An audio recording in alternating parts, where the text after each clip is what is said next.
네, 안녕하세요. 네, 반갑습니다. 2019년도 손해사정사 2차 시험, 저는 책임근제보험과 자동차 보험 강의를 담당하고 있는 배민영 강사입니다. 2019년도 이제 새로 시작이 됐는데, 여러분들 올해 계획하고 계신 일들 있으시죠?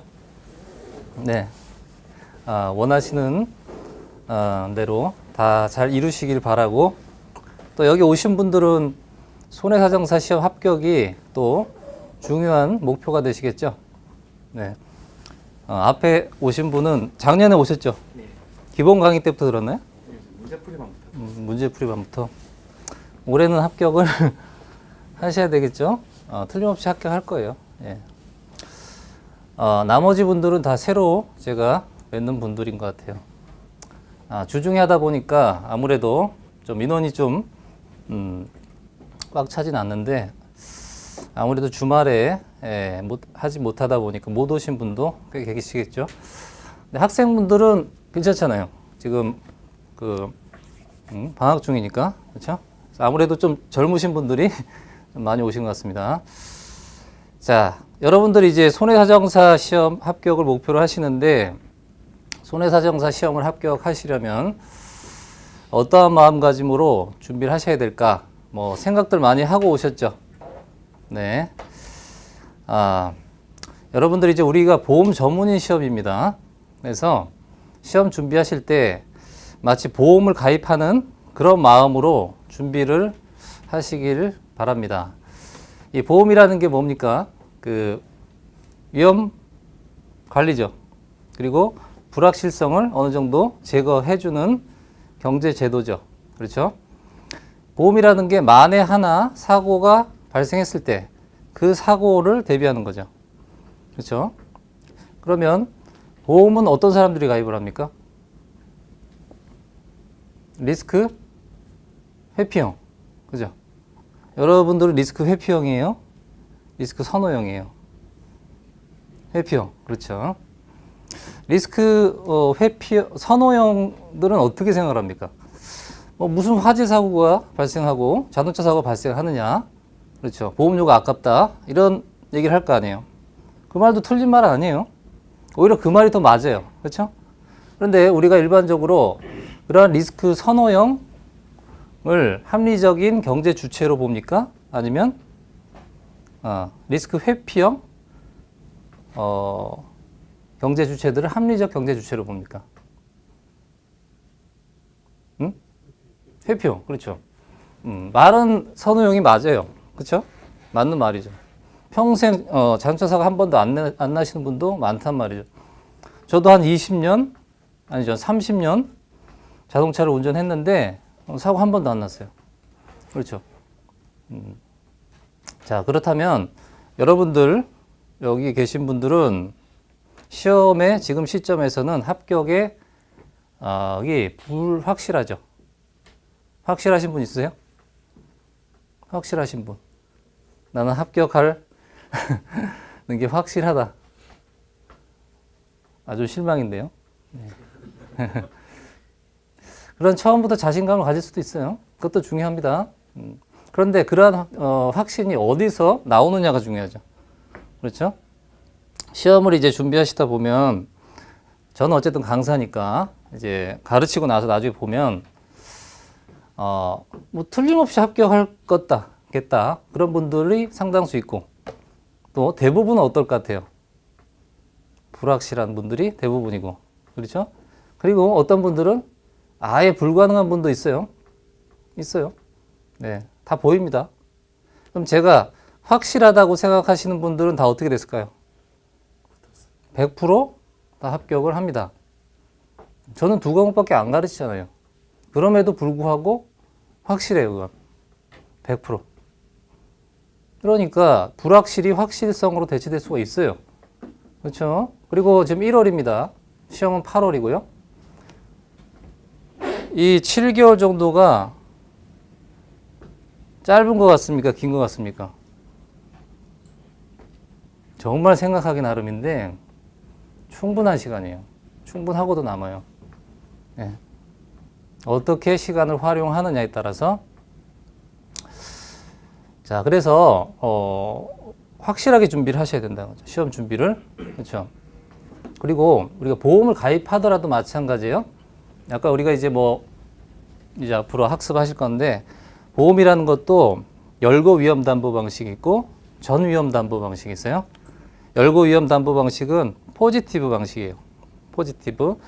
내가 그 시점에서 원하는 위험만, 그런 사고에 대해서만 담보를 하는 거죠. 받는 거죠.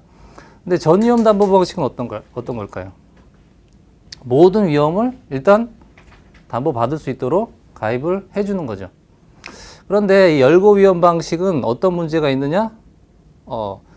하나의 어떤 담보로 부족하기 때문에 다음에 보험료를 더 내고 또 가입하고 특약을 또 가입하고 이렇게 해야 돼요. 그래서 완전한 불확실이 해소가 안 됩니다. 전위험 담보 방식은 일단 불확실성이 해소되고 그 다음에 내가 굳이 필요 없는 부분들은 부담보 특약으로 제거를 해 나갈 수 있어요. 근데 시험 준비도 그렇다고요. 그런 마음가짐으로 내가 떨어질 수도 있다는 그 불확실성도, 그 가능성도 대비를 해야 돼요. 그렇게 대비하시는 분들은 확실해요. 확실히 합격할 수 있어요. 그러니까 시간이 부족하다. 그래서 나는 쉽게 하고 싶다. 쉽게 하고 싶다.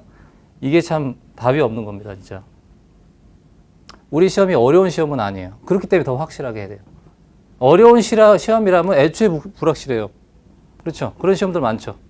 근데 우리 시험은 어떤 것 같아요? 여러분들 여기까지 오셨을 때는 어느 정도 이 시험에 대해서 수준이라든지 알아보셨겠죠? 어떤 것 같습니까? 어느 정도 수준인 것 같아요? 열심히 하면 그렇죠. 열심히 하면 붙을 수 있는 충분한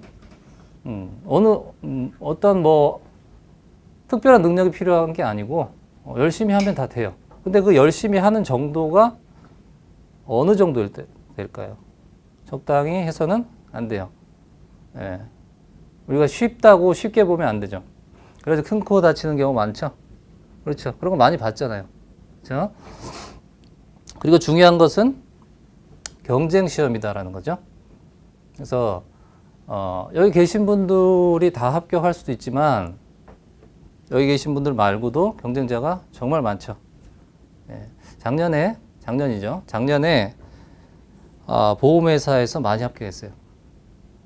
재작년에 의학이론이 너무 어렵게 나와가지고 의학이론에서 과락이 많이 났어요. 그래서 그 재작년에는 우리 일반 수험생들이 많이 합격했다고요? 훨씬 유리해요. 현 시험 제도는 일반 수험생분들이 훨씬 유리해요. 과목이 많아지면서 훨씬 유리해졌어요. 과거에는 전공 과목 하나에 손해사정 이론 하나 했다고요. 그래서 실무자들은 뭐가 문제였냐면 손해사정 이론 과목이 문제였지 실무 과목은 자기가 전공하는 분야의 시험을 보기 때문에 전혀 어려움이 없었어요. 근데 지금은 어떠냐? 자동차 보상 직원들은 자동차만 하다 보니까 산보험이라든지 일반 쪽에 책임 근제가 이해가 잘 안 되고 그리고 의학 이론이 또 어려운 거죠. 의학 이론이 상당히 복병이에요, 사실은. 이 시험이. 특히나 이제 보험사 직원분들. 의학 이론을 이제 실무를 하니까 의학에 대해 잘 알지 않겠느냐. 근데 시험은 그런 식으로 나오지 않아요.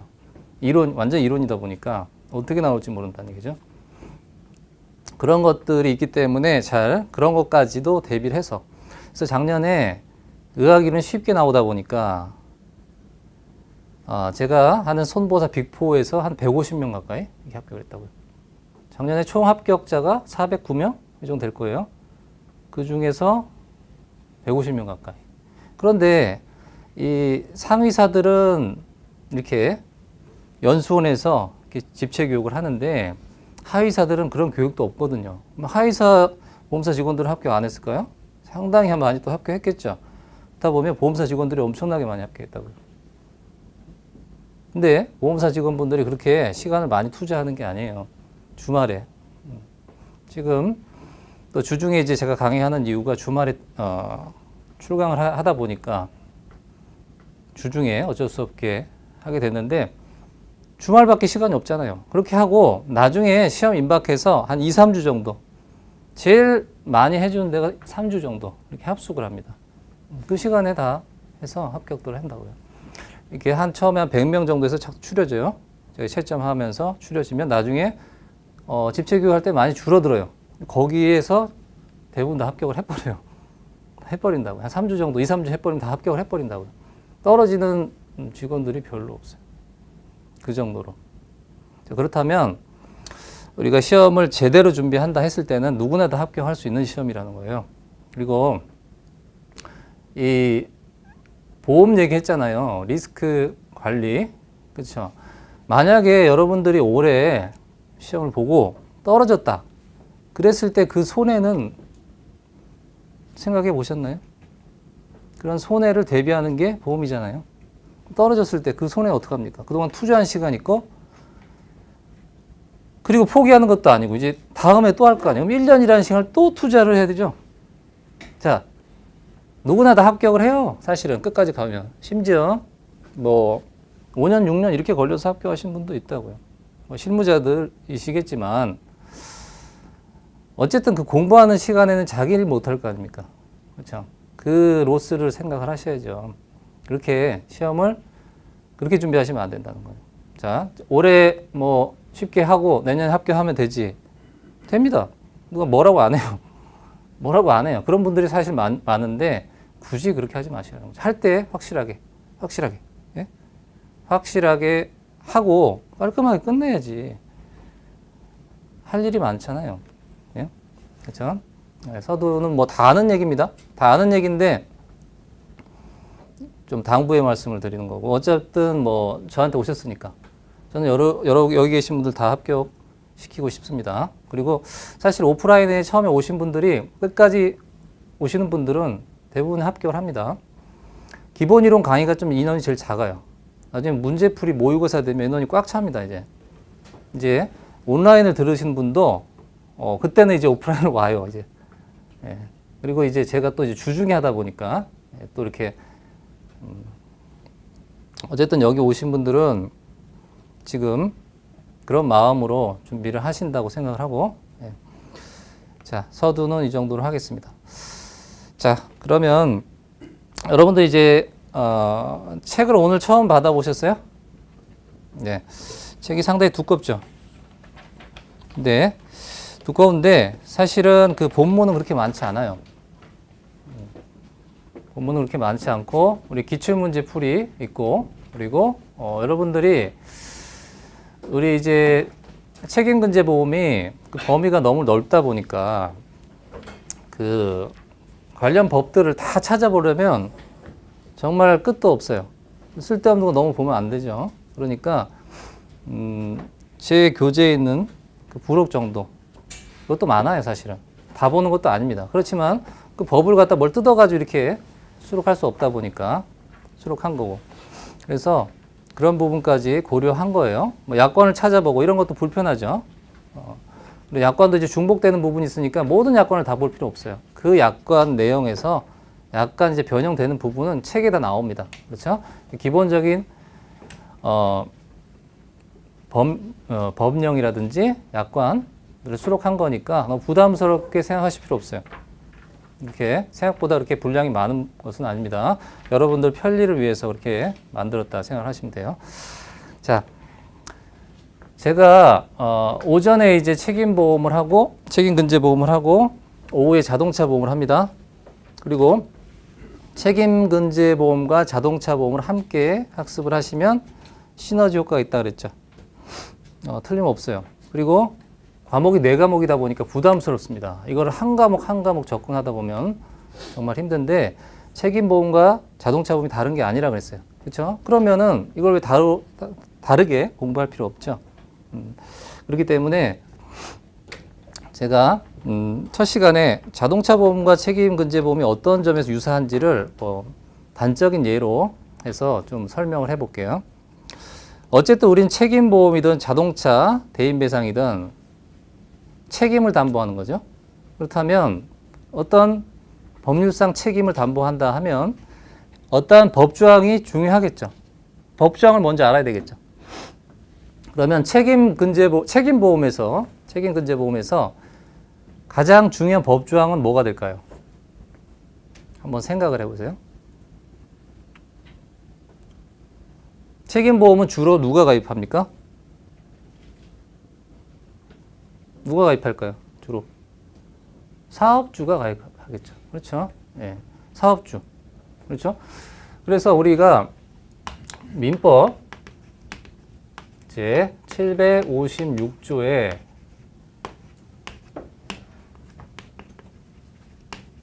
사용자의 배상 책임 조항이 있어요. 응?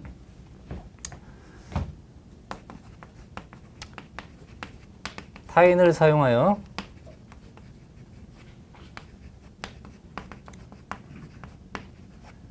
어느 사무에 타인을 사용하여 어느 사무에 종사하게 한 자는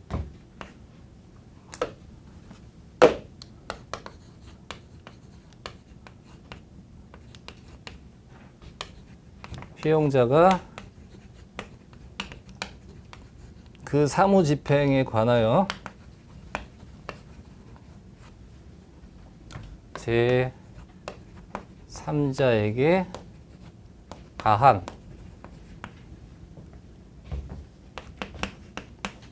손해를 배상할 책임이 있다. 다만 어떠한 경우는 그러하지 아니하다.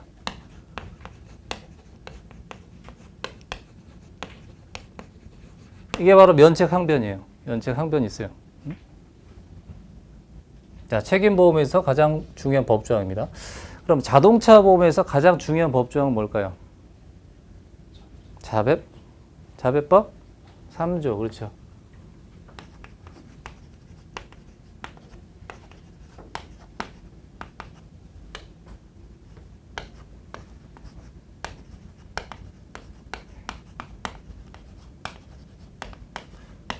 자동차 손해배상 책임 조항입니다. 여기 뭐라고 되어 있습니까? 자기를 위하여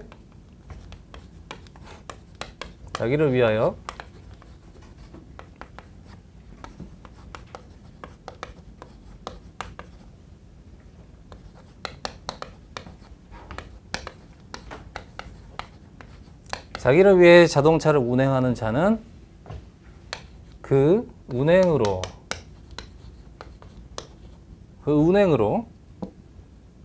다른 사람을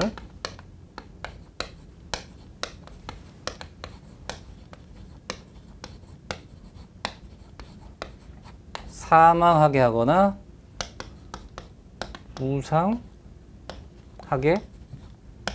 한 경우에는 그 손해를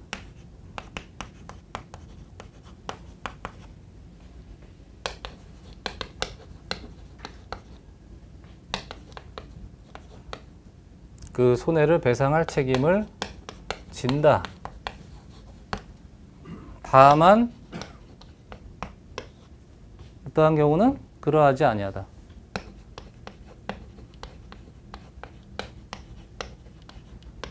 역시 면책 항변이 있어요. 자, 이 법조항을 잘 보세요. 타인을 사용하여 어느 사무에 종사하게 한 자는, 이 자는 누굽니까? 사용자. 자기를 위하여 자동차를 운행하는 자는 운행자. 피용자가 그 사무 집행에 관하여. 인과관계죠. 사무 집행 관련성을 요건을 해요. 이게 요건입니다. 그러면 이 사무 집행이라는 것은 뭘까요? 사무 집행은 외형 이론이라고 객관적, 사실상, 지휘, 감독. 자, 여기서 피용자는 자기 근로자가 아니에요. 바로 이 사용자가 사실상 지휘 감독 관계에 있는, 사용자와 사실상 지휘 감독 관계가 있는, 따라서 근로계약이든 도급계약이든 위임계약이든 상관없어요. 실질적으로 지휘 감독을 하면 얘는 피용자예요. 그래서 사업을 하다가 내 근로자를 사용해서 사고가 발생할 수도 있지만 어때요? 도급인을 썼다가 사고 발생하더라도 일시적으로 그래도 얘는 피용자가 되는 거죠. 그렇죠? 그 다음에 자동차 보면 그 운행으로죠. 인과관계. 운행으로 인하여. 그렇죠? 운행은 또 어떤 의미입니까? 이 자배법은 그 운행의 개념, 운행의 개념과 운행자의 개념이 아주 추상적이죠. 추상적으로, 포괄적으로 규정하고 있어요. 그래서 운행은 그 자동차를 그 용법에 따라 사용, 관리하는.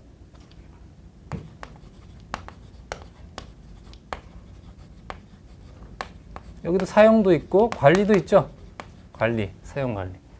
아주 추상적이란 말이죠. 자, 그리고 여기는 제3자에게 가한. 그렇죠? 여기는 다른 사람을 사망하게 하거나 부상하게 한 경우. 그래서 제3자가 결국 피해자입니다. 근데 여기서 피해자인데 여기서는 뭐예요? 제3자에게 가한. 제3자에게 가한 대인 손해든 대물 손해든 다 민법에서는 책임을 져야 되는데 자배법 어떻게 돼 있어요? 여기 다른 사람도 역시 타인이에요. 피해자. 그런데 사망하거나 부상하게 한 경우. 따라서 대인 사고만. 그렇죠? 그럼 대물 사고는 어떻게 될까요? 756조 적용해야죠. 자동차 대물. 그렇죠? 그 손해를 배상할 책임이 있다. 그렇죠? 근데 여기서 보면 다만 면책 항변이 있어요. 면책 항변이 인정이 되는데 이 면책 항변이 사용자 배상 책임에서는 사실상 무과실 책임입니다. 사실상 무과실 책임. 면책 항변이 인정이 되는데 판례에서는 인정을 하지 않아요. 즉 면책 항변은 뭐냐면 사용자가 피용자를 선임 감독에 상당한 주의를 한 경우나 또는 상당한 주의를 선임 감독상 상당한 주의를 하여도 손해가 발생한 경우 면책 항변이 인정이 돼요. 그래서 사용자 배상 책임, 사용자 책임에 있어서 과실은 선임 감독상의 과실이에요. 피해자에 대한 과실이 아니라고요. 그래서 과실 책임주로 보는 게 아니에요. 이 사실상 무과실 책임주인데 면책 항변 인정이 안 돼요. 그럼 어떻게 돼요? 이런 것을 중간 책임이라고 합니다. 무과실 책임주의 하나 유형이라고. 응? 법상으로 면책 항변 있지만 사실상 인정을 안 해주니까 결국 무과실 책임이죠. 자, 여기 자동차 보험은 다만 역시 면책 항변이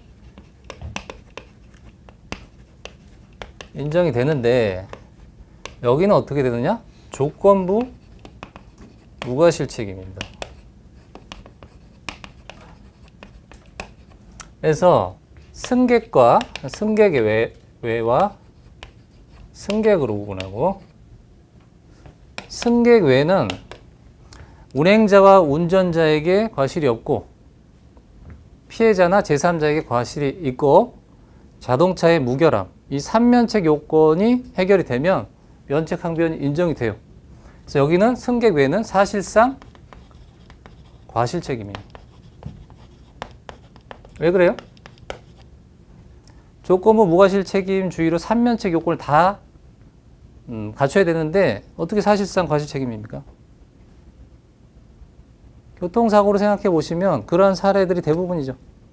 예를 들어서 이 면책 요건 어느 경우에 적용되냐면 자배법은 조건부 무과실 책임주의를 적용하되 결국 과실이 없더라도 책임을 지라는 건데 이 경우는 뭐냐? 면책 항변은 피해자가 이 운행자 이 과실이 제로일 때 상대방 과실이 100%일 때 그러한 교통사고 어떤 게 있어요? 중앙선 침범? 그렇죠. 그리고 많아요. 신호 위반도 있고 후미 추돌도 있고 많죠. 이런 경우에 우리 민법에 따르면 과실 책임주의인데 누가 책임져요? 그렇죠? 상대방이 중앙선 침범을 해서 내가 피해를 입었어. 그렇죠? 근데 그 상대방 차에 타고 있는 그 피해자에게 내가 배상할 일 있어요? 없죠. 승객 외의 경우는 자, 내가 무과실이에요. 또는 내 운전자가 무과실이에요. 상대차 운전자가 과실이죠. 그리고 자동차 결함이 없죠. 책임 안 져요. 그런데 문제는 내 차에 동승한 승객은 어떻냐? 여기는 고의나 자해 행위가 아니면 면책 항변 인정이 안 돼요. 고의나 자해. 그러니까 그런 경우 거의 없겠죠. 승객이 고의나 자해를 해가지고 사고 나는 경우 거의 없을 거 아니에요. 1년에 뭐 한두 건 발생도 안 할 거예요. 그렇죠. 그래서 이런 경우는 사실상 무과실 책임이죠, 여기. 이렇게. 자, 이 사용자 책임과 자배법상 운행자 책임을 왜 여기다 이렇게 제가 법조항까지 이렇게 다 적어드렸을까요? 자, 이 법과 이 법이 다른 법이 아니라고요. 이 사용자 배상 책임이 위험 책임 원리 그리고 보상 책임 원리에 따라서 만들어진 법입니다. 법률이에요. 법조항이에요. 그래서 이게 확장이 돼서 자동차에는 운행자성 인정, 그 판단 기준이 운행 지배와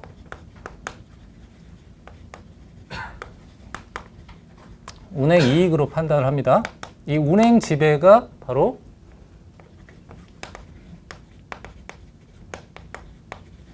위험 책임 원리고 운행 이익이 보상 책임 원리예요.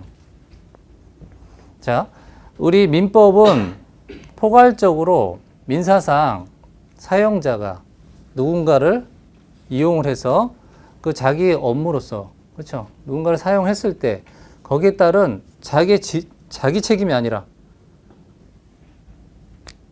대위 책임을 규정한 유일하게 법에서 내가 직접 가해하지 않고 대신 지는 책임이에요. 유일한 법조항이라고요. 법률상. 이거 외엔 다 자기 책임이죠. 자기 책임. 자기가 어떤 사고를 냈을 때 자기가 책임지는 거죠. 물론 이제 특수불법 행위에서 자기 행위는 아닌데 그럼에도 불구하고 자기 과실에 따른 책임이지만 이거는 자기 책임이 아니에요. 대신 책임을 져주는 거라고요. 그래서 포괄적으로 민사상 사용자의 책임을 규정하고 있는데 이러한 사용자 책임을 자동차 사고에 국한해서 보다 보니까 자동차 사고는 과실 책임주의하고 사용자 책임을 적용해서 하는 것보다는 특별법에 따라서 피해자를 보호할 필요가 있다는 거죠. 왜? 자동차라는 것은 국민의 필수재다 보니까 누구나 다 그 위험권 내 있잖아요. 그러다 보니까 특별하게 그 자동차 사고 피해자를 보호하기 위해서 자배법이라는 특별법을 만들었어요. 민법에. 그러다 보니까 그 사용자의 책임을 확장을 해가지고 자동차 사고 어떻게 보면 뭐 확장이라고도 할 수 있고 축소라고도 할 수 있죠. 국한해가지고 그 법을 특별법으로 만든 거예요. 다를 바가 하나도 없어요. 자, 자동차 보험과 책임근제 보험이 다를 게 없다 그랬죠. 이걸 다르게 공부하면 분명히 다 이거 따로따로 가르칠 거예요. 그렇죠? 그렇죠? 여러분 제가 이 법조항도 안 보고 다 썼잖아요. 자, 이렇게 학습을 하시게 되면 사실 책임보험에서 가장 중요한 법조항이고 자배법에선 이거 하나 가지고 강의를 참 아주 길게들 한다고요. 어렵게. 사실 어려울 게 없어요. 원리를 이해하게 되면. 그렇죠? 따로따로 공부하면 이 법조항도 이제 그 뭐 3조에 들어가면 구상권 문제가 있습니다. 오늘 할 거예요. 그리고 이 삼면책 요건. 이거 하나 가지고 힘들게 한다고요. 근데 이렇게 전혀 다른 법조항이 아닌데 이런 법조항을 따로따로 떨어뜨려 놓고 학습을 하다 보면 이거 다른 줄 안다고요. 그렇게 학습을 하게 되면 이해가 떨어지는 거예요. 이해력이 떨어지면 학습 능력이 떨어질 수밖에 없어요. 나는 안다고 생각했는데 실제로 변형을 하거나 어떤 사례로 들어갔을 때는 이해를 못 한다고요. 왜 그렇지? 예. 그 원리를 이해하지 못하게 되면 다 이게 원리잖아요.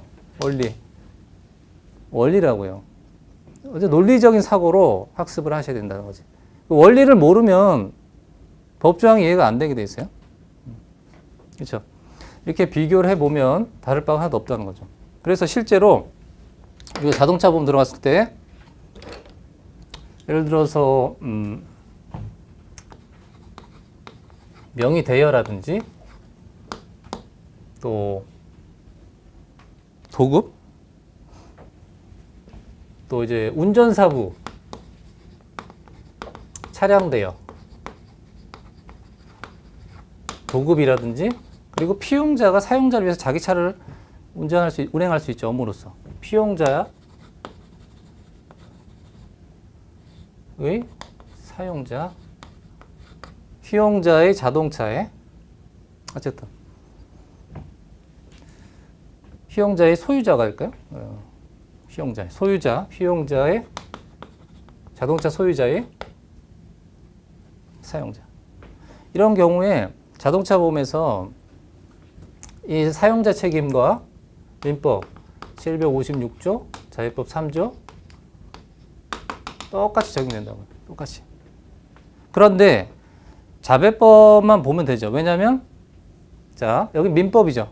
자회법이죠. 일반법과 특별법 관계에 있을 때는 어떻게 적용됩니까? 일반법은 배척이 되는 거예요. 선택할 수 없어요. 특별법만 적용되다 보니까 우리가 자동차 보험은 자회법만 보면 돼요. 사용자 책임을 볼 필요가 없다고. 이해되세요? 어떤 경우 사용자 책임을 봅니까? 우리는 대인 쪽은 볼 필요가 없죠. 대물에서. 그렇죠. 그렇기 때문에 자동차 보험 바로 자회법부터 들어가야 돼요. 민법부터 공부할 필요가 없다고. 그리고 사실은 책임 근제에서 하니까 따로 할 필요가 없죠. 그렇죠. 근데 자동차 보험 책 보면 민법부터 시작해서 쓸데없는 거죠. 오히려 운전자인 경우는 아직 안 했지만 운행자가 아니에요. 자회법상 책임의 주체가 아니라고요. 운전자는 자회법상 책임의 주체도 아니고 객체도 아니에요. 가해자니까. 그렇죠. 그런 경우 운전자가 민법 750조 일반 불법행위 책임 적용되는 거죠. 사용자 책임은 적용될 여지가 없다고요. 그런데 중요한 거는 책임근제보험에서는 제일 중요한 조항이에요. 왜? 책임보험 누가 가입해요? 주로 사업을 하는 사람이 가입하지.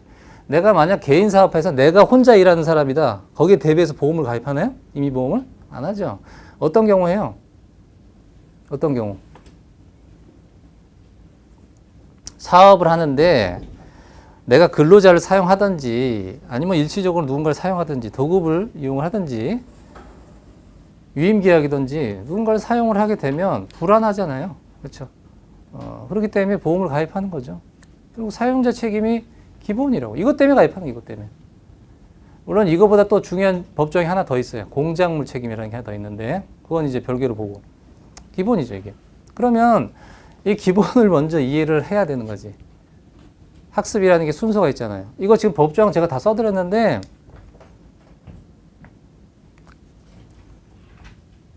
제가 이걸 암기한 게 아니라 저는 강의를 이거 수도 없이 했잖아요.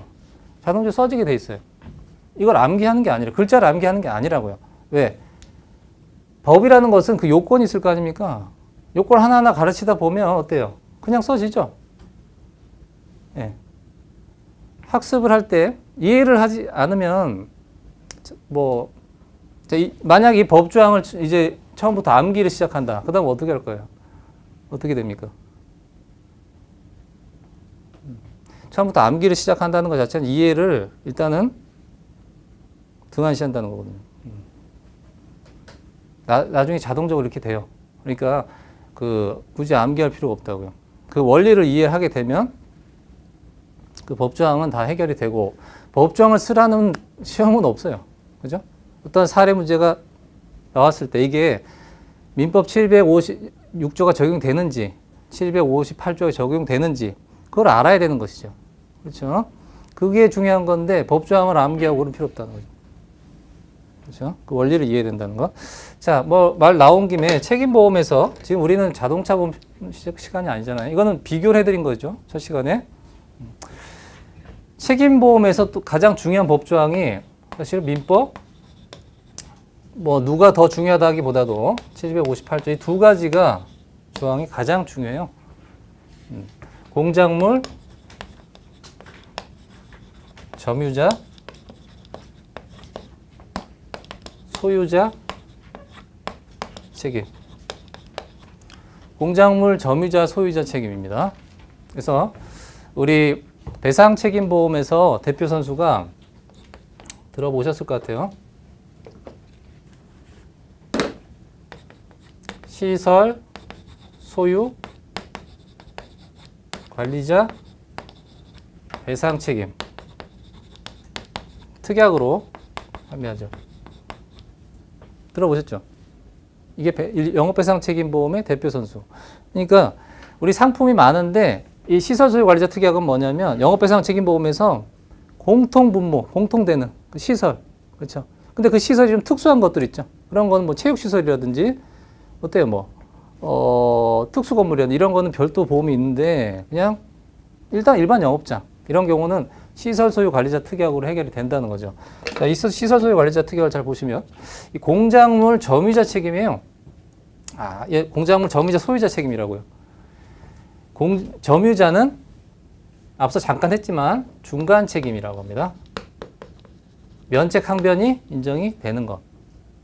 소유자는 무과실 책임. 면책 항변 인정이 안 되는 것. 그리고 여기 공작물 책임에서 책임은 이거 너무 지저분하네. 하자를 책임을 발생 요구를 합니다. 하자. 응? 고의과실이 아니에요. 하자라는 것. 하자. 책임 발생 요건이. 그리고 또 보시면 어때요? 시설이 바로 공작물이죠. 소유는 소유자 책임이고 관리는 점유자 책임이고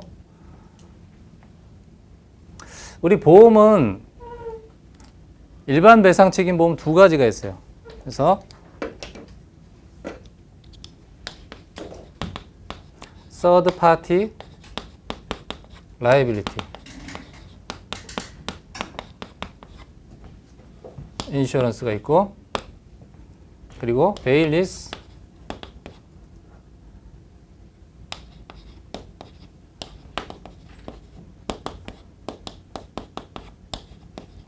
이 두 가지가 일반 배상 책임 보험이에요. 일반 배상 책임 보험. 배상 책임 보험 일반도 있고 특별한 사업 방법에 따른 보험도 있는데 전문인 배책도 있고요. 그렇죠?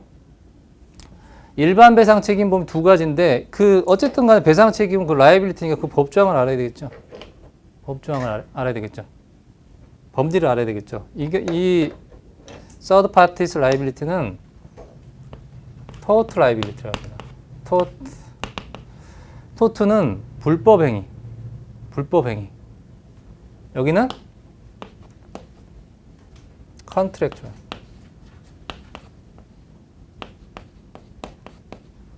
영어를 써서 좀 미안해요. 근데 제대로 알아야 되니까. 계약이라는 거 알죠? 계약상. 계약은 당사자가 있겠죠. 그렇죠? 불특정이 아니죠. 토탈 라이빌리티는 불특정 다수. 그렇죠? 불특정 다수가 바로 자동차 사고도 불특정 다수에게 끼치는 사고지. 자동차 사고를 나랑 어떤 계약 관계 있는 자에게 자동차 사고를 내는 게 아니죠. 역시 토탈 라이빌리티고. 계약 관계는 특별한 계약 관계에서 그 계약상 책임을 다하지 못하는 거예요. 예를 들어서 보관자 책임. 베일리가 뭡니까? 이게 수탁자. 베일러는 위탁자. 그렇죠? 이런 경우에 그 수탁자가 그 채무를 다 이행하지 못한 거예요. 보관을 할 때 완벽하게 보관해서 돌려줘야 되는데 뭔가 하자가 있는 상태에서 돌려줬다든지 그럼 어때요? 불완전 이행이죠. 계약 위반이라고요.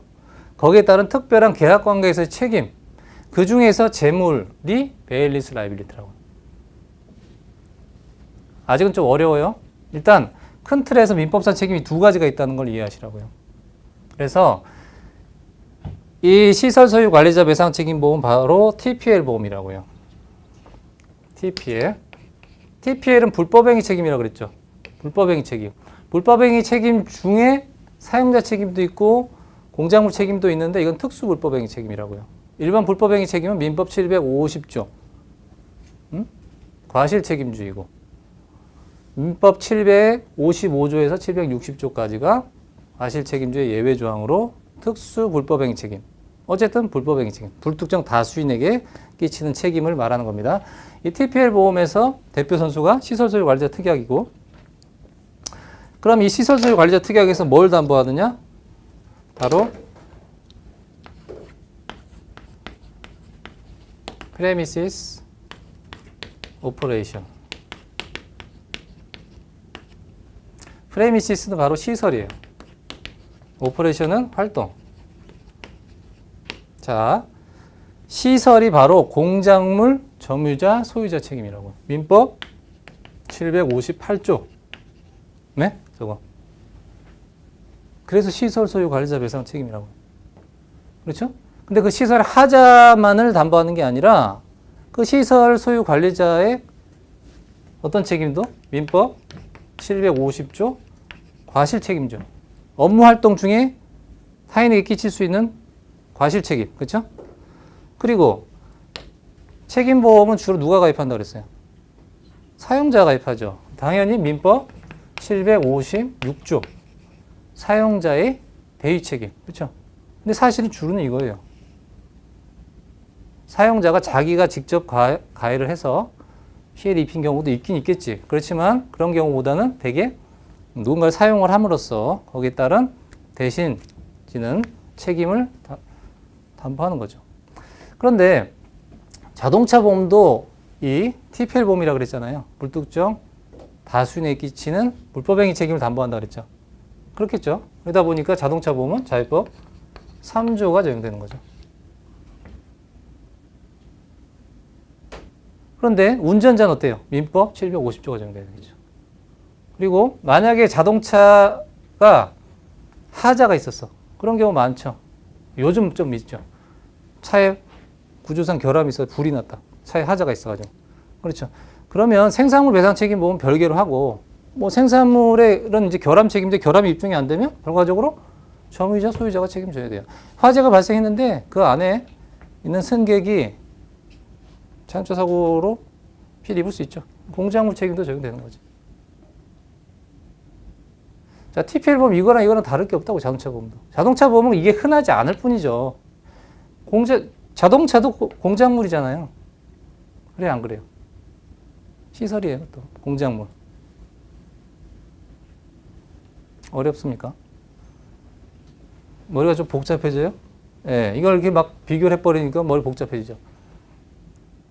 우리가 일반적으로 자동차 보험 가르칠 때는 요거하고 요것만 가르칠 거야, 아마. 그죠? 물론 이것까지 알 필요 없어요. 자동차 화재 사고로 그런 사례 문제가 나올 가능성이 별로 없죠. 내려면 낼 수 있지만 굳이 그런 문제까지 내지는 않겠죠. 흔하지 않으니까. 근데 이걸 뭐 꼭 제가 암기하라는 얘기가 아니라 이해를 하라는 거예요. 원리를 이해하게 되면 그 다음은 어때요? 학습하기가 편해지지 않을까요? 그래, 안 그래요? 그 다음에 내가 시험에 나오는 부분 집중하면 되는 거지. 그래서 아까 얘기했잖아요. 포지티브 방식이 아니라 네거티브 방식으로. 일단은 다 알고 나서 취사 선택을 해야지. 만약에 그렇게 학습하지 않고 자율법 하나만 가지고 그냥 주구장창 하는데 이게 어떻게 돌아가는지 몰라요. 원리를 몰라. 그럼 어떻게 될까요? 여러분들이 판단하실 문제지만 그렇게 학습할 필요가 없다는 거죠. 지금 짧은 시간이지만 여러분들 대략 이해는 되시죠? 지금 뭔 말 하는지 알겠죠? 그렇죠. 도움이 됩니까? 안 됩니까? 그렇게 학습을 하시라고요. 모든 학습을 하실 때 그 원리를 먼저 이해하고, 어쨌든 간에 우리는 법에 따른 책임, 법률상 책임을 담보하는 건데 법을 이해해야 되는데 법이라는 건 그 원리가 있다고요. 왜 그 법을 만들었는지, 취지가 있다는 거지. 그걸 알게 되면 법이 왜 이러한 조항들이 있고, 이거를 만약에 이해를 못하면 이걸 암기를 하게 되면 암기가 잘 안 될 거예요. 법 조항이 암기가 안 될 거라고. 굳이 암기할 필요도 없다는 거죠. 이 내용을 알아야 되는 거지 법 조항을 암기할 필요는 없는 거예요. 첫 시간에 제가 전체적으로 일단은 자동차 보험과 책임근제보험을 이렇게 연계해서 학습하시면 시간을 좀 단축할 수 있다는 것, 그리고 이해를 또 깊이 있게 이해할 수 있다는 것, 그걸 먼저 설명을 드렸어요. 자, 이거 좀 지우고 하도록 하겠습니다. 자, 이번 시간에는 이 책임보험에서 그 법리 전체적인 거를 좀 다시 또 해보겠는데, 첫 시간이니까 바로 그 진도를 나가는 것보다 두 번째 시간에 이제 진도를 나가도록 하고, 뭐 제가 항상 해드리는 건데요. 첫 시간에 좀 이러한 그 개념 정리가 좀 필요하다 보니까, 우리 이제 앞서서 배상 책임은 두 가지가 있다고 그랬죠. 라이빌리티.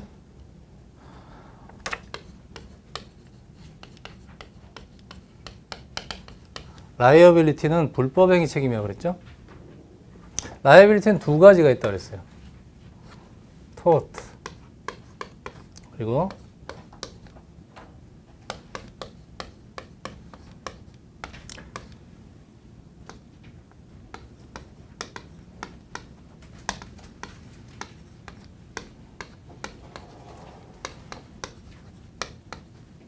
불특정 다수인에게 끼치는 불법행위 책임이 있고, 특정한 계약관계에서 계약상 책임이 있다고.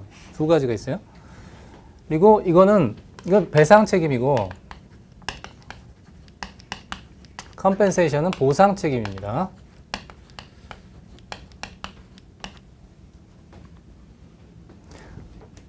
컴펜세이션 보상, 배상과 보상은 달라요. 우리 근제보험이 바로 근로자 재보상 책임보험 이렇게 돼 있죠. 그렇죠? 그게 바로 보상. 법리가 다르다고요? 자세한 거는 뒤에 할 거예요. 두 번째 시간에. 그래서 이러한 책임이라는 게 있는데, 결국 법률상 책임이에요. 법률상 책임을 보험으로 전가하는 거죠. 그렇죠? 이게 바로 책임보험이다라는 거죠.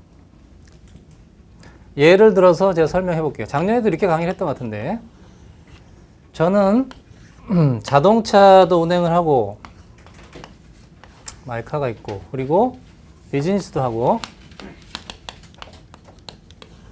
그리고 개인 생활도 있죠.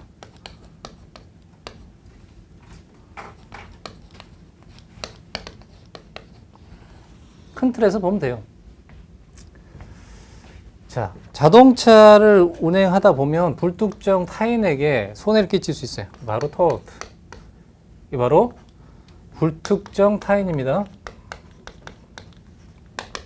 자, 불특정 타인에게 손해를 끼칠 수 있죠. 자동차 사고로 이제 대인 대물 사고를 낼 수 있습니다. 여기에 대비한 보험이 뭡니까? 자동차 보험. 저는 이제 사업을 하는데, 사업을 하다 보면 어떤 계약상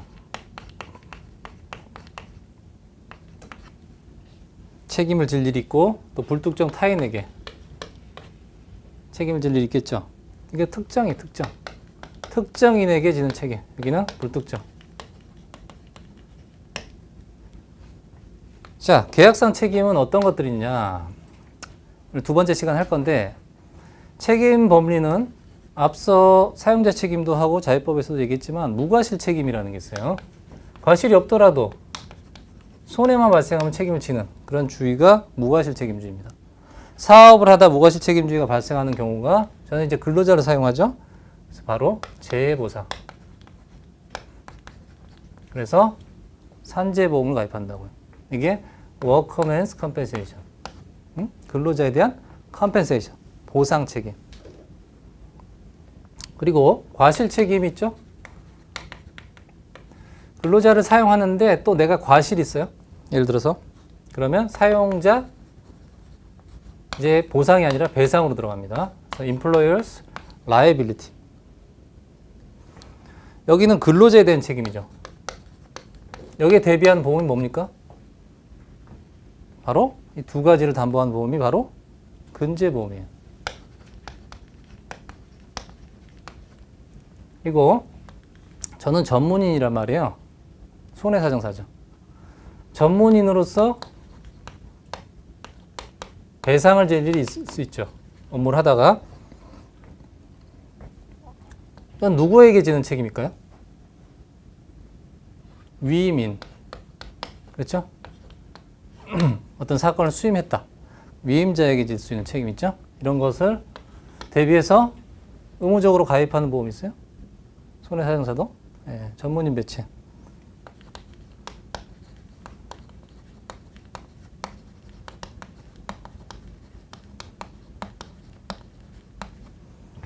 뭐 저는 아니지만 만약에 어떤 그 보관을 하는 그런 사업을 하는 사람들은 보관자 책임이라는 게 있어요.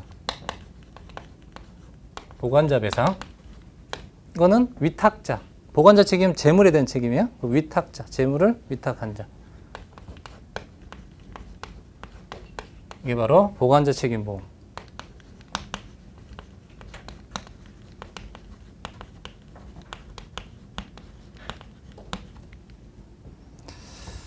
자, 그리고 사업을 하다 보면 불특정 타인에게도 손해 끼칠 수 있죠. 여기도 마찬가지로 무과실 책임이 있고 과실 책임이 있습니다. 자, 무과실 책임은 민법상 특수불법행위 책임.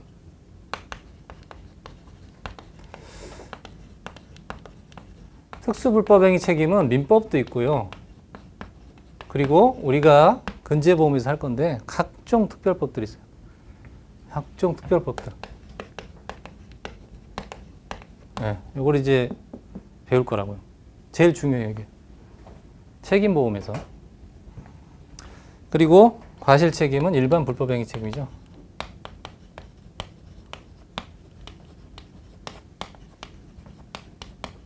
아까 시설소유 관리자 배상 책임 특약은 두 가지 담보 위험이 있다고 했어요. 프레미시스 오퍼레이션. 프레미스는 시설로 인한 책임, 공작물 책임이죠. 공작물 점유자 소유자로서. 그렇죠? 그 경우는 무과실 책임이에요. 만약에 점유자는 중간 책임, 그래서 면책 항변이 만약 인정이 된다. 그럼 소유자로 넘어가요. 대부분은 점유자가 책임을 지지만. 그래서 시설소 관리자 특약이 과실 책임주의 보험이다. 이런 말도 안 되는 얘기를 하면 안 되지. 그건 뭐예요? 그 활동 중에 일반 불법행위 책임만 해당이 되는 거죠. 만약 사용자의 책임은 어때요? 또 역시 중간 책임주의로 무과실 책임주의라고. 그렇죠? 그런 개념을 좀 이해를 하셔야 된다고. 거기에 대한 이해들이 별로 없어요. 학습을 하시는데. 이거 사실 중요한 얘기입니다. 여러분들이 이걸 모르고 학습을 하시게 되면 그 다음부터 이제는 어렵다. 뭐가 뭔지 모르겠다. 분명히 그런 얘기 나올 거예요. 그래서 지금 좀 어렵더라도 이거 나중에 다시 한번 보세요. 그럼 지금 필기를 하시던지 뭐 인강을 돌려서 다시 보시라고요. 지금 100% 이해 안 돼도 돼요. 그런데 중요한 거다라는 거죠. 이게 핵심이라는 거예요, 사실은. 핵심을 모르고 학습을 하시는 게 문제라는 거죠. 그리고 저도 이제 개인 생활 있잖아요. 사생활 있잖아요. 역시 불특정 타인에게 사생활을 하다가 중에 타인에게 대인 대물 손해를 입힐 수 있죠. 여기 대비한 보험이 뭘까요? 여기 지금 했나요? 이게 일반 배상 책임 보험이라고요. TPL이에요, TPL. 네?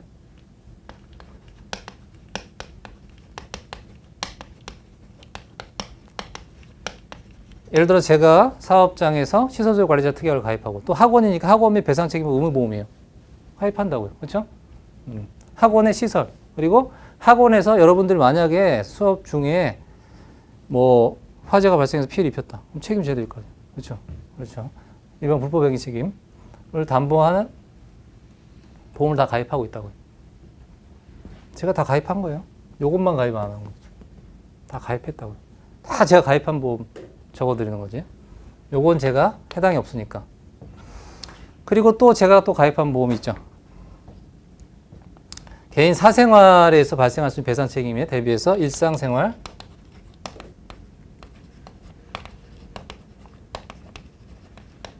특약, 장기보험으로 가입하죠. 자, 다시 한번 볼게요. 이게 중요하니까. 일반 배상 책임 보험이 각종 TPL 보험이에요. 그래서 뭐예요? 프레미시스와 오퍼레이션 했죠? 아까 했습니다. 공작물 점유자, 소유자 책임. 그리고 일반 불법행위. 그리고 사용자 책임.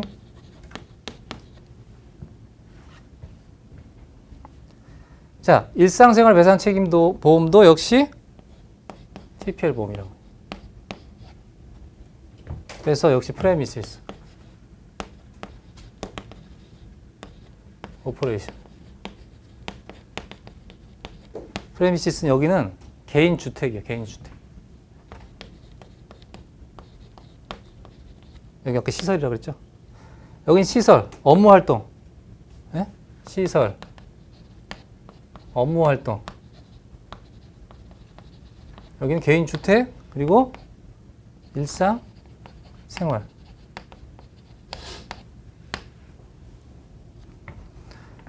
여기는 공작물, 점유자 책임만 인정이 돼요. 일상생활 배책은 주거용으로 사용하는 주택을 증권에 기재된 주택이에요. 소유자가 예를 들어서 집을 임차했어요. 세입자가 있죠? 세입자가 주거용으로 사용을 하고 있는 거죠. 세입자가 가입한 일상생활 배상 책임 특약에서 담보되지, 소유자가 가입한 일상생활 배상 책임 특약은 그 주거용으로 사용하고 있어요? 안 하고 있어요? 안 하고 있죠. 그렇기 때문에 증권에 기재가 안 돼 있다고요. 그래서 소유자는 해당이 없고 점유자 책임. 그래서 이거 관련돼서 이제 민원들이 많았죠. 과거에. 이제 누수사고 있다고, 위에서 누수사고. 그런데 점유자는 임차인은 아무리 봐도 책임이 없거든. 소유자가 책임을 져야 되잖아요. 아래층에다가. 이게 금감원에 막 민원이 막 들어가요.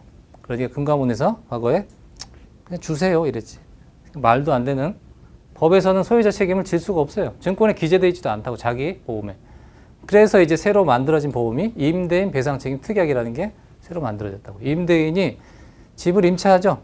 그러면 예를 들어서 누수사고가 나면 점유자는 책임이 없어요. 거의.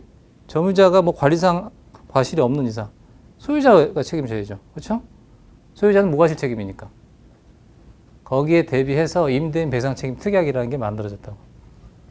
그래서 뭐 금융 당국에서 그렇게 하는 거는 법리에서 말도 안 되지만 그냥 피해자를 위해서, 피해자 보호 차원에서 그냥 한 것일 뿐이지. 그렇죠? 우린 그렇게 배우면 안 돼요. 그래서 임대인 배상 책임 특약이라는 게 있어요. 그래서 주택을 임대하시는 분들은 거기에 대비해서 내 일상생활 배상 책임 특약에서 담보 안 되는 거예요. 증권에 기재된 개인이 주거용으로 사용한 주택이에요.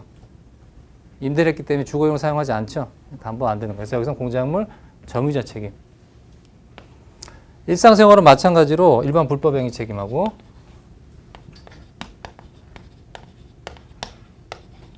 그리고 사용자 책임은 없겠죠. 개인이니까. 그렇죠? 이해돼요? 사용자 책임. 그런 걸 이해를 하시려고 노력하시라고. 어려운 것도 아니죠. 그렇죠. 사용자 책임 질 일 있어요? 네, 개인이 주거용으로 사용한 주택인데. 그렇죠. 근데 어떤 경우 있냐?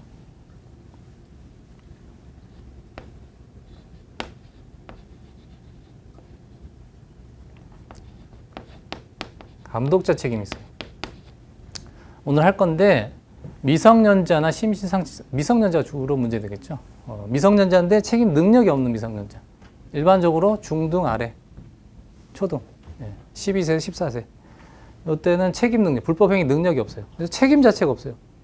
아파트에서 초등학생이 화단을 떨어뜨려가지고 밑에 지나가던 보행인이 머리에 맞아서 사망을 했다. 걔는 책임이 없다고. 누가 책임을 져요? 보호자, 친권자, 감독자라 그래요. 감독자가 예를 들어서 미성년 자녀가 밖에 나가서 누군가를 해했어요. 가해를 했는데 얘는 책임이 없다고. 대신에 부모는 감독자로서 책임이 있죠. 그러니까 자기가 가입한 일상생활 배상 책임 특약으로 담보가 되는 거죠. 그리고 특수불법행위 책임 중에 우리가 동물 점유자 책임이 있어요. 공작물은 점유자, 소유자 책임이 있지만 동물은 점유자, 보관자만 책임이 있어요. 소유자는 책임이 없어요. 동물 원소유자는 책임이 없다고. 그것을 점유하고 보관하는 자가 책임져요. 그러면 일상생활 중에 개 끌고 다니다가 어때요? 개가 물어. 그럼 어떻게 해요? 책임져야죠. 동물 점유자. 그것도 일상생활이잖아요. 그렇죠. 이런 거라고. 그래서 우리가 법을 배우는 거예요. 법을 배워도 제대로 배워야죠. 중요한 거는 법을 배웠는데 보험으로 연결을 해야 된다고요. 보험에 연결을 시킬 수 있어야 돼요. 법 따로 공부하고 보험 따로 해요. 학습하시는 게. 제가 괜히 이렇게 드리는 게 아니라 실제 그렇게 공부들 한다니까. 그렇게 하지 말라 그래도. 예. 이 원리를 이해를 해야 된다. 근데 처음에 제가 이렇게 가르쳐 드리면 어떤 얘기들이 자꾸 나오냐면 너무 어렵다. 임용 형사님 너무 어려워. 좀 쉽게 좀 가르치면 좋을 텐데. 쉽게 가르쳐 주는 거 어떤 식으로 가르쳐 주는가 봤더니 이런 식으로 가르치더라고요. 그래서 배상 책임이라는 것은 내가 누군가를 때렸어요. 그 다음에 그럼 어떻게 돼요?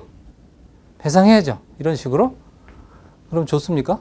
누군가를 때렸다. 그러면 폭행인데 폭행은 고의죠. 고의면 보험으로 담보됩니까? 우리 공부하는데 아무 쓸데없는 얘기잖아요. 그렇죠? 그리고 채무불이행 책임을 가르칠 때 누군가 돈을 빌려줬어요? 갚아야 되는데 자, 우리 책임보험에서 담보돼요? 그런 거 담보돼요? 아니죠. 그럼 보증보험도 아무나 하는 게 아니에요. 기업들. 그렇죠. 그런 거 도움이 안 돼요. 우리 채무불이행은 계약관계에서 불완전 이행이라고요. 응? 이행, 불능, 이행지체 이런 게 개념이 아니라고. 의료사고의 경우는 어때요? 계약 책임도 있고 불법행위 책임도 있습니다. 의료사고의 경우도 의료행위를 했어요. 그렇죠. 의료행위를 안 한 게 아니잖아. 그런데 문제는 나쁜 결과가 발생했다고. 그러면 불완전 이행한 거지. 그런 개념으로 설명을 해야지. 책임보험이 담보되지 않는 내용으로 설명을 해서 그거 그렇게 이해 쉽게 됐다고 좋아할 일이 아니잖아요. 그렇죠. 그렇게 하면 어렵다는 거죠. 제 강의가 어렵게 들릴 거예요. 그런 식으로 이해를 하시게 되면. 그렇죠. 어쨌든 여러분들이 전문인으로서 자격증을 취득한다는 거 아닙니까? 전문인이 되겠다고 한다면 여러분들 지식인이잖아요. 전문인답게 배우라고요. 배우실 때도. 예? 조금만 뭐 이런 식으로 깊이 있게 얘기하면 어렵다 이런 얘기 자꾸 하지 마시고. 그리고 실제 시험 보고 나서는 제 강의가 다 좋다고 합니다. 처음 시작하신 분도 이해는 해요. 모르니까. 그렇죠? 이거 100% 이해 안 되는 분도 많이 있을 거예요. 그렇지만 과목도 4과목이나 되고 이제 7개월 정도밖에 안 되는데 언제까지 그런 얘기만 하고 그런 강의를 비싼 돈 내고 그럴 필요 없죠. 예. 수업 중에 이렇게 또 계속 오시네요, 또. 예. 어느덧 뭐 그런 대로 강의장이 차네요. 근데 뭐 강의장이 이렇게 많이 와도 좀 곤란합니다. 저희 강의장이 한 50명, 잘해야 5, 60명 정도가 이제 한계다 보니까 강의장이 크지 않아서 이 문제풀이만 모의고사 때는 좀 힘들어요. 뭐 이 정도 딱 좋은데, 그렇죠? 근데 어쨌든 지금 첫 시간 제가 강의를 해드렸는데 아직 안 끝났습니다. 시간이 벌써 1시간 넘었네. 자, 좀 이해가 되세요? 예. 새로 오신 분은 지금 다 막 끝나니까 들어오셨는데 그 인강을 한번 들어보시고 제가 해드릴 건 많은데 제가 지금 1시간이 넘었으니까 좀 쉬었다가 다음 하도록 할게요. 한 10분 정도 쉬고 하겠습니다.